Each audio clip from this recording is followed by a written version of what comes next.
couldn't ask for a better way to fill this. Coach Teri Moren, Indiana women's basketball coach, sitting down with me. I'm Jim Coyle. We've had the chance to meet. Yeah, but nice to meet you. Hoosier Hysteria just happened. Now Big Ten Media Days. This is your all's first Big Ten Media Days, right? That you all get to participate in. Yes, that we obviously a year ago we didn't get to do a whole lot of, but this is great, face to face, seeing our colleagues, and it's special for our players as well.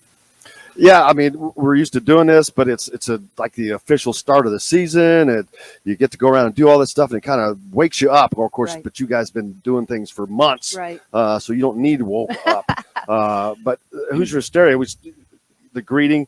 What was that like to be back out in front of fans for the first time in 2 seasons? Well, there's nothing quite like Hoosier Nation, and when you have some of our players a year ago that were freshmen, they never were introduced to Hoosier Nation. And then certainly we had some special guests that were also on campus, seeing Bloomington for the first time. And so, you wanted it to be special. And as it's hard to describe when you go into a home or even, with the kids, like I said, that have never,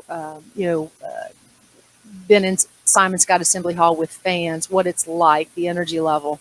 We always say this: they're our sixth man. They're intelligent. They know when we need them. They know when to stand up. They know when, we need things to be quiet in there. And it's special for our players. And they all say it. There's nothing like playing in Assembly Hall, with your crowd behind you. Everybody was talking about the walkout music for Hoosier Hysteria, and of course yours was appropriate of being a Seymour girl. I went to Floyd Central, by the way. Oh, wow. So I'm a Highlander, so very familiar with the Owls. But that was a great experience. But you guys, you built up a program to the Final Eight last year, and you've got everybody back. Right. I mean, the teams that are in front of you, I can't imagine half of them having back what you do. And I know those are great programs that are always good and always have good players. But, man, to have that back is unique because it's not just players.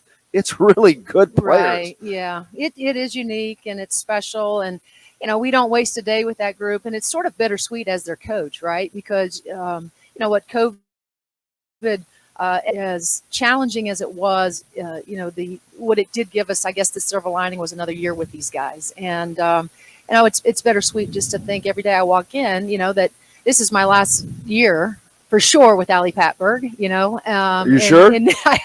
Well, I'd keep her forever if I could, but I bet she may be a GA next year. That's right. She may be. She may be. She will. That would be year number 8. That's right. But she would be. She's going to become an unbelievable coach at some point, down the road. But as I said, there's not a wasted day right now, just because the specialness of this group, and certainly we have some young pieces, but to say that practice is more efficient than it's ever been because of those vets, and they're great examples of what things should look like, for those young kids. So it's been really special. They're great kids. They have tremendous.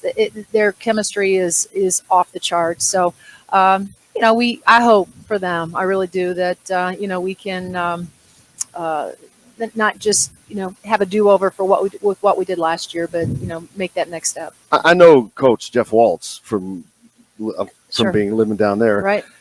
I cannot wait to see him again. I haven't seen him for a while, but the first question I'm going to ask him is, how in the hell did you let Grace Berger get out of Louisville? Right.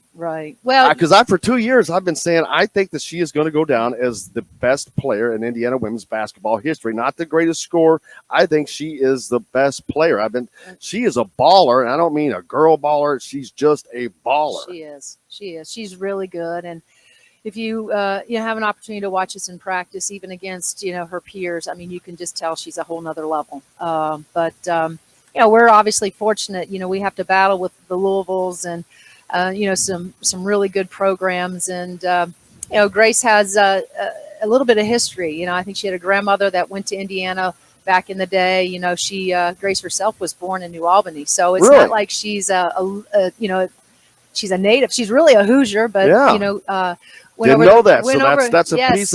Went over the river and, lived there. And so, she might, as as you mentioned, go down as one of the best players, if not the best right now. But I do hope that with what we're creating here at Indiana, there will be more Grace Burgers that'll come through this program. Well, I expect this season to be maybe the funnest yet, and to have fans back to do that has got to be something you're really looking forward to. We are. There's no doubt. I think everybody is. I think women's basketball is at an all-time high right now with, the interest level, and we deserve that. And so I think everybody is super excited that there'll be fans in the stands, and they're going to get to see some really good women's basketball games this season. They come watch the Indiana women's team, they will. I can promise you that. It's absolutely. Coach Moren, I can't thank you enough. Yes. Thank you for taking time out of here. No doubt. But you the best of luck getting to the Final Four this year.